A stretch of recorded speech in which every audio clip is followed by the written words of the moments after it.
Sometimes you are in situations that are just not that pleasant. Sometimes you are having experiences that just don't feel that good.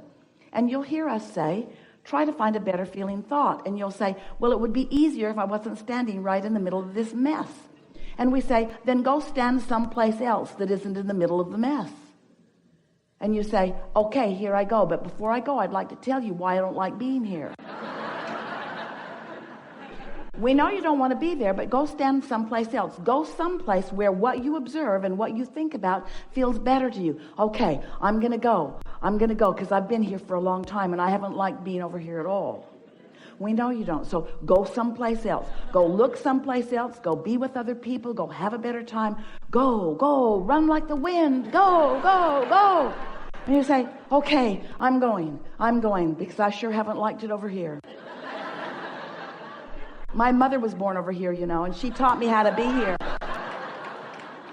Nobody who's over here where I am likes being over here. Abraham, couldn't you just fix over here a little bit so that it feels better? And we say, go someplace else. Okay, I'm going. Here I go. I'm going to go. Here I go. I'm really tired though, Abraham, I mean to go someplace else, and I mean to think thoughts that feel better, but it feels to me like my thoughts are thinking me. It doesn't feel to me like I am thinking my thoughts. It feels like my thoughts are thinking me. And we say, that's because law of attraction is responding to where you are. And then you say, okay, so law of attraction is responding to where I am, and you're telling me to go someplace else, but law of attraction won't let me go, Abraham.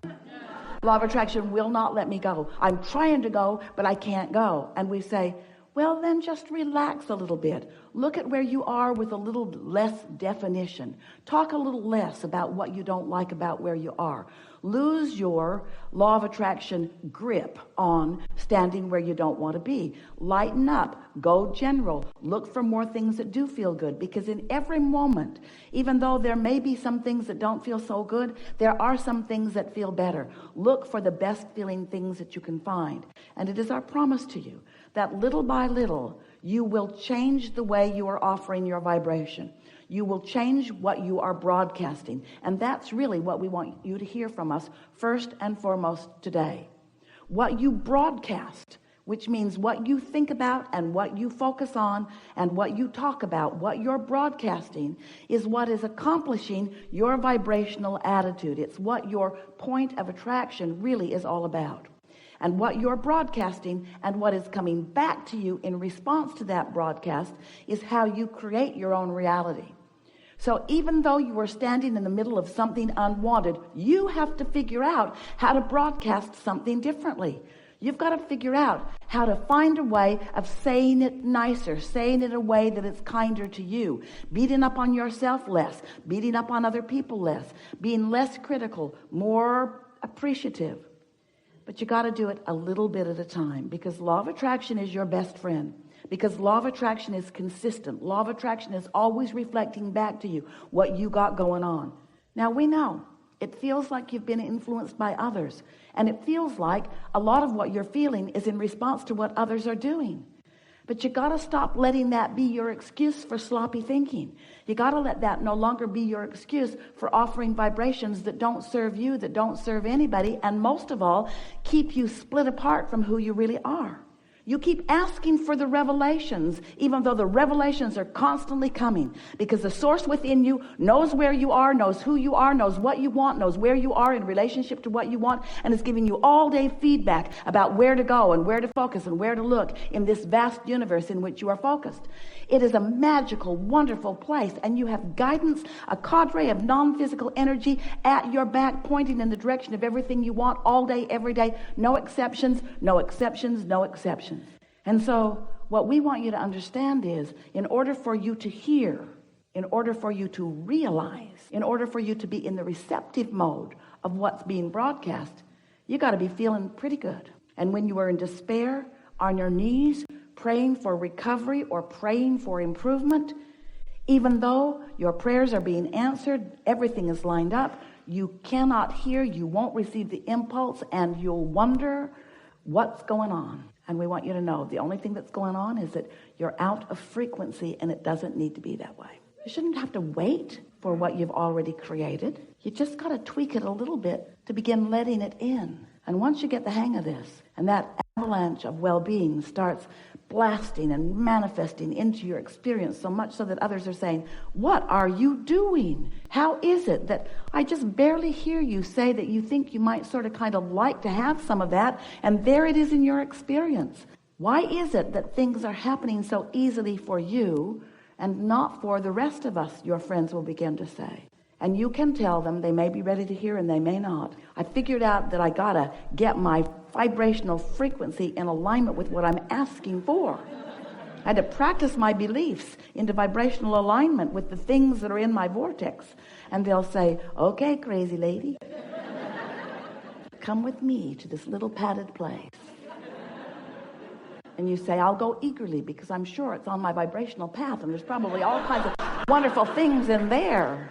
Probably meet my crazy true love. So, could you give me something to, even if it's just shut up, Bryce, because I know you like to say shut up, Esther. When there is times of feeling not enoughness, what would be something that would be good for me to just stop it? Well, we can't think of anything much better than shut up. Yeah, that's what I was thinking. It's an awareness that you are continuing a vibration that isn't serving you. But on the other side of that is the desire to feel better, the desire to feel good. And so it really is about creating enough steady momentum of feeling good that those, particularly those conversations that you have about yourself that are hard on yourself, begin to just dissipate. Over years, we found a lot of different ways of saying to you that this could be a moment, and we're talking about any moment, when you could realize the perfection and value of you. And if it's been one of those moments, then you feel eager. You feel elation. You feel that lighthearted feeling, that sensation of right place, right time, on the brink of something really good or really exciting or really adventurous happening. And if you're feeling less than that, if you're sort of complacent or bored or worse, ornery, then you're depriving yourself, and it's a word that some of you like and many of you don't like, but of the blessings that are raining down on you. But you see, these blessings, these situations, these circumstances and events and all manner of good things that are raining down upon you have to be translated through your perception. You have to start hanging around in the vicinity of that. So many people are not hanging around in the vicinity of it, just waiting for something good to happen to which they can have a positive response. And if you can get over that, that's really what we want to say to you rather than shut up. We want to say, get over needing evidence for feeling good. Just let the feeling good be all that you need. And when you think about it, it ought to be pretty easy, because everything you want, whether it's a vacation or a material object or a pile of money or a relationship, everything that you want is because you want that lighthearted, good feeling. Esther used to say to Jerry, let's go get a Coke and pretend like we're on vacation. Well, they were sort of kind of always on vacation. But what she meant was she was looking in that moment for a lighthearted feeling. In other words, want to do 50% less right now. Want to be in that laid back, easy, what's the universe going to deliver to us now that could surprise and delight us mode. And there's something about letting go of struggle and letting go of, and the people around you are not going to like us for this, especially if they're your children that we're talking to. But if you could let go of that feeling of responsibility and start amping up the feeling of more spontaneity and more just letting the good times roll. Seriously, people, you have been sifting through the data and have accomplished a vortex that is monumental in its stature and abundance and importance. And it's time for you to lay claim to it. It's time for you to begin cashing in your vibrational reality. It's time for you to start spending your vibrational currency. It's time for you to start letting in what's all piled up for you that has been being held back by you and only by you by things like your sense of responsibility, by things like your sense of unworthiness or of needing to prove some sort of worthiness. And so that's the biggest thing that you are helping us to feel that you have let go of. In other words, you've let go of a big wad of caring about how you are perceived by others who have no way of perceiving. When you're looking to others to see you as you would like to explain to them that you are, but they misunderstand and they misunderstand and they misunderstand and they misunderstand because they've not walked where you've walked. They didn't come like you came. They don't know what you know. They don't want what you want. They don't believe what you believe. They don't understand your gap or your vibrational relativity.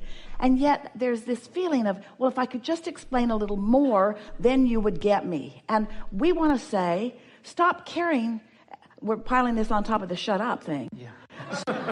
Stop caring what somebody else thinks. Yeah. We don't want you to say it out loud to them, but what we want you to know about them is you're never gonna really get me. You're not ever really gonna get me. You're just not gonna get me. You're not gonna get you. Yeah, you're not gonna get me. You can't understand me. You're not gonna get me. And my need for you to get me is exhausting. My need for you to understand why I said that and what I really meant by it. My need for you to understand that I mean well, even though I don't focus on you 100% of the time. My need for you to understand that I want your well-being, even though I don't see it as my responsibility to provide all the avenues for your well-being to you. My need for you to understand that life is supposed to be good for all of us, and it's being really good for me, and I want it to be really good for you, and I don't want you to be jealous of the good life that I'm having. I want you to hold yourself in a vibrational place where you allow the good life that is all queued up for you. So you come as this teacher, as this uplifter who passionately not only wants to feel good, but wants everyone around you to too. And when they don't, you're taking a much bigger hit than you ever meant to take, because it was never your job to vibrate for them. It was only your job to vibrate for yourself. So many of you come in your unique differences in order to stand as you are, to be misunderstood. The best thing that you ever do for anybody is to let them misunderstand you and just let it go.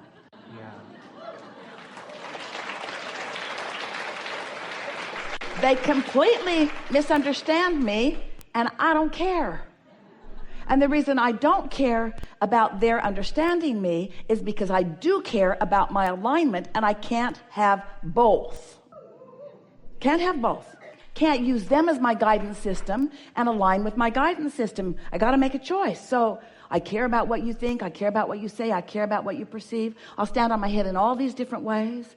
I'll be everything that you need me to be, and please don't two of you show up in the same room at the same time, because that can't be what you each need me to be, because what you each need me to be is something different than the other one needs me to be. And so I won't go to that party. And so then your world just gets narrower and narrower and more exclusive. And the more exclusive it gets, the harder you try to be understood by your exclusive crowd who still doesn't understand you. Oh, that's the pits, isn't it? You've given up all of the world in order to be in this small segment who still doesn't get you. And so finally, you sort of get your priorities straight. You begin recognizing that your inner being gets you. Your inner being is you. Your inner being is the fullness of that which you are. And you can accomplish that vibrational alignment so easily. And when you do, you feel frisky, you feel eager, you feel lighthearted, you feel happy. You're out on your own, feeling so good, moving through your life experience. Law of attraction is dovetailing you with this one and this one and this one and this one and this one. So you're just having these poignant moments, one after another, one after another, one after another, one after another. Life treating you so well, life treating you the way you deserve for life to treat you. Life treating you the way you are now allowing yourself to be treated, because you are giving up on trying to control the perception of others, and you are giving your undivided attention to controlling your own perception of self, your own alignment with self. And that dovetails so perfectly with the doing so much less in terms of action and allowing yourself more pleasure and alignment and appreciation. Less condition, more unconditioned. Really good conversation.